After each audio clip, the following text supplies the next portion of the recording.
Okay, నేను ఏమన్నా తప్పు చేసినందుకు సరి చేసి ఇవ్వండి అంటున్నా కానీ నువ్వు నా పొద్దు అమౌంట్ మీరు ఇంకా అమౌంట్ ఏమైనా కొనుక్కోవడం నాకు సరిపోయలే కొనుక్కోవడం.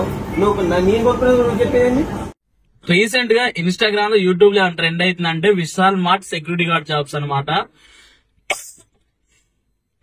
నాకు తెలిసినంత వరకు ఎందుకు ట్రెండ్ అవుతుందంటే బాగా equal to government exam type లో కండక్ట్ చేసి అన్నట్టు ఒక రూమర్ అయితే స్ప్రెడ్ అవుతుంది. నిజమో కాదో నాకు తెలియదు.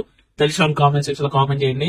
అంటే ఫిజికల్ ఎగ్జామ్ ఉంటదంట సెక్యూరిటీ గార్డ్ కి విశాల్ మార్ట్ లో, లైక్ డీమార్ట్ ఇట్లుంటది కదా ఆ టైప్ అది కూడా. సో ఫిజికల్ ఎగ్జామ్ ఉంటదంట, మళ్ళీ పేపర్ ఎగ్జామ్ ఉంటదంట. అందుకోసం ఇదైతే ట్రెండ్ అవుతుంది. గవర్నమెంట్ నోటిఫికేషన్ ఏదో వచ్చినా కూడా దాని పక్కన విశాల్ మార్ట్ వస్తారు. కాకుంటే మా మిర్యాలగూడ ఏంటంటే విశాల్ మార్ట్ ఉంది.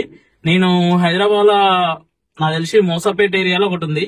అక్కడికి వెళ్దాం ఒకసారి ట్రై చేద్దాం అనుకున్నా గానీ ఎప్పుడు కలవలేదు, నాకు టైం కలవలేదు హైదరాబాద్ ఉన్నప్పుడు. కానీ ఇప్పుడు నేను ఇంటికి వచ్చినాక కొద్దిగా ఫ్రీగా ఉన్నా, అందుకే విశాల్ మార్ట్ కి వెళ్ళి షాపింగ్ చేద్దాం. మా వాడికి క్లాతింగ్ కావాలన్నాడు, బడ్జెట్ లో ఉంటాయి అన్నట్టు కూడా విన్నా. ఒకసారి చూద్దాం ఎలా ఉంటాయి అనేది ఆడికి వెళ్ళి. ఈ గ్యాప్ లో మీరేం చేయండి అంటే ఈ వీడియోని లైక్ చేసి ఛానల్ సబ్స్క్రైబ్ చేయండి. మనం ఆడికి పోయిన తర్వాత ఎలా ఉన్నాయి అనేది కూడా చూద్దాం. మాకు షాపింగ్ అంతా చేసిన తర్వాత బిల్ కూడా ఇష్యూ వచ్చింది. అదేందో మీకు నెక్స్ట్ వచ్చేస్తుంది క్లియర్ గా. కానీ నిజం చెప్పాలంటే సరే ఇష్యూ వచ్చింది కాదనట్లే, అలా వచ్చిందని ఇక్కడ విశాల్ మార్ట్ లో ఆఫర్స్ ఇవ్వని కాదు, చాలా మంచి ఆఫర్స్ అయితే. నేనైతే అరౌండ్ 3000 పైనే బిల్ చేసిన. మా మావయ్య 2000 బిల్ అయితే చేసిండు. మా మావయ్య బిల్లులనే ఇష్యూ వచ్చింది. అండ్ క్లాతింగ్ పరంగా 400 రూపీస్ కే పాయింట్స్ వస్తున్నాయి. అండ్ నిజంగా చెప్తున్నా 400 కి 2 షర్ట్స్ వస్తున్నాయి అనుకుంటా. అండ్ 799 కి 2 పాయింట్స్ వస్తున్నాయి. ఇలాంటి ఆఫర్స్ అయితే నేను పెద్ద పెద్ద మార్ట్స్ వల్ల కూడా చూడలేదు. వీళ్ళైతే బెటర్ క్లాత్ తోని బెటర్ ప్రైజెస్ ఇస్తారు. టీ షర్ట్లు గానీ ఇవన్నీ గానీ కిడ్స్ గానీ బాగా నచ్చింది. కానీ బిల్ సెక్షన్ లో ఎవరైతే ఉన్నారో వాళ్ళకి కొద్దిగా బెటర్ ట్రైనింగ్ ఇస్తే బాగుండు అనిపించింది. ఎందుకంటే వాళ్ళకి ఆఫ్ అనేది కూడా ఇక్కడ అర్థం కావట్లేదు. కొద్దిగా ఇట్లా ఆఫ్ ఉందంటే కొంతమందికి అర్థం కాక వాళ్ళ పైన మేనేజర్ పిలిపించారు. అండ్ ఫైనలీ మాకేం జరిగిందో ఇప్పుడు మీకు చెప్తాను. 1+1 ఆఫర్ కొన్నాం అనమాట. అక్కడ ఏం జరిగిందంటే ఆ 1+1 ఆఫర్ రెండింటికి కూడా బిల్లు పడ్డది. అండ్ వాళ్ళకి ఎవరికైతే ఉంటారు చూడండి కౌంటర్ కార్డ్ బిల్ వేస్తారో వాళ్ళకి చూపిస్తే అది వాళ్ళకి అర్థం కాలే. వాళ్ళ మేనేజర్ వచ్చి సరి చేసిండు. కానీ మైనస్ ఏం జరిగింది అనేది మా మావయ్య చెప్తాడు వినండి. విశాల్ మార్ట్ కి పోయినామండి, బై 1 గెట్ 1 తీసుకున్నాం.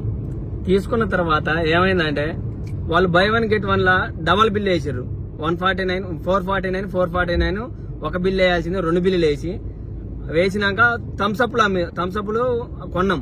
కొన్న తర్వాత వాటికి లీకేజ్ ఉన్నాయి. లీకేజ్ థమ్స్అప్లు విశాల్ మార్ట్ లో అమ్ముతున్నారు. వాటి అమ్మడం వల్ల బట్టలు మొత్తం ఖరాబ్ అయిపోయినాయి. మళ్ళీ రీప్లేస్మెంట్ ఇవ్వంటే ఇచ్చిర్రు. కానీ బై 1 గెట్ 1 తీసుకున్న కాడ రెండింటికి బిల్లులు వేసారు. 449 బిల్లు వేసి వాళ్ళ తప్పిదా ఉంచుకొని మళ్ళీ మేము చూసుకొని దాని బిల్లును చూసి రిటర్న్ డబ్బులు ఇవ్వమంటే మేము ఇయ్యం. అక్కడ చాలా సేపు నిలబెట్టి లేట్ చేసినారు. తీసుకున్నా బ్రో, నాకు అవసరం లేదు. ఇక నాకు వద్దాను, ఇంకా సరిపోయింది. నాకు వద్దు, ఇంకా నాకేమొద్దు. ఇంకా మీ తప్పు పెట్టుకొని ఇట్లా కస్టమర్ల మీద ఎంతవరకు కష్టం. ఓకే, నేను ఏమన్నా తప్పు చేసినందుకు సరి చేసి ఇవ్వండి అంటున్నా కానీ నువ్వు నా పొద్దు అమౌంట్ మీరు ఇంకా అమౌంట్ ఏమైనా కొనుక్కోవడం నాకు సరిపోయలే కొనుక్కోవడం. నేను కొనుక్కునే నువ్వు చెప్పేది. మీకు కూడా ఇలా ఎప్పుడైనా మాట్లాడబోతే బిల్ రాంగ్ చేసి ఇలా వాదించిరా? అలా వాదిస్తే కామెంట్ సెక్షన్ లో కామెంట్ చేయండి. అండ్ మన ఛానల్ ఫైనల్ అయితే సబ్స్క్రైబ్ చేసి ఈ వీడియోని అయితే లైక్ చేయండి. నెక్స్ట్ వీడియోలో నేను కంపల్సరీ మిమ్మల్ని కలుస్తాను అనమాట. యాక్చువల్గా నేను విశాల్ మార్ట్ కి ఒక మంచి వీడియో చేద్దామని వెళ్ళినా, కాకుండా అది ఇలా మారిపోయింది బికాస్ ఆఫ్ వాళ్ళు చేసిన తప్పు వల్ల అనమాట.